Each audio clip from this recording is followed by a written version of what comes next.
Hi friends, ఈరోజు మనం the సాలోస్ movie review అయితే చూద్దాం. ఫస్ట్ ఆఫ్ ఆల్ కథ విషయానికి వస్తే, మెడికల్ స్టూడెంట్ నాన్సీ తన తల్లి జ్ఞాపకాలతో మెక్సికోలోని ఓ నిర్మానుష్య బీచ్కు సర్ఫింగ్ చేయడానికి వెళ్తుంది.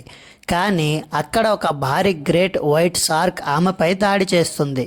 ఒడ్డుకు చాలా దగ్గరలో ఉన్నప్పటికీ షార్క్ కారణంగా బయటపడలేని పరిస్థితిలో చిక్కుకుంటుంది. ఆ తర్వాత ఆమె తన తెలివితేటలు ధైర్యంతో ఎలా ప్రాణాలు కాపాడుకున్నదే స్టోరీ. ఇక మూవీ ప్లస్ పాయింట్స్ గురించి వచ్చేస్తే, బ్లేక్ లైవ్లీ నటన సినిమాకు ప్రధాన బలం. సముద్ర దృశ్యాలు, సినిమాటోగ్రఫీ అద్భుతంగా ఉంటాయి. కేవలం 85 to 90 మినిట్స్ రన్ టైంతో ఎక్కడ బోర్ కొట్టకుండా సాగుతుంది. టెన్షన్, సస్పెన్స్ చివరి వరకు కొనసాగుతాయి. ఇక మైనస్ పాయింట్స్ గురించి వచ్చేస్తే, కథ చాలా సింపుల్గా ఉంటుంది. కొన్ని సన్నివేశాలు వాస్తవానికి దూరంగా అనిపిస్తాయి.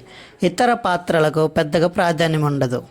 సర్వైవల్ థ్రిల్లర్లు, షార్క్ సినిమాలు ఇష్టపడే వారికి ది సోలస్ తప్పకుండా నచ్చుతుంది. యాక్షన్, టెన్షన్, విజువల్స్ బాగా ఆకట్టుకుంటాయి. పెద్ద కథ లేక భావోద్వేగాలు ఆశించే వారికి మాత్రం ఇది సాధారణంగా అనిపించవచ్చు. ఇక ఈ మూవీకి మా రేటింగ్ వచ్చేసి 3.5 out of 5.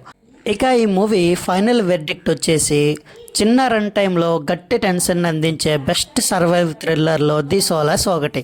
ఒక హీరోయిన్ భుజాలపై నడిచే ఈ సినిమా చివరి వరకు ఆసక్తిని నిలబెడుతుంది. That's it guys. ఇంకో రివ్యూతో మళ్ళీ మీ ముందుకు వస్తా. అంతవరకు బాయ్ బాయ్.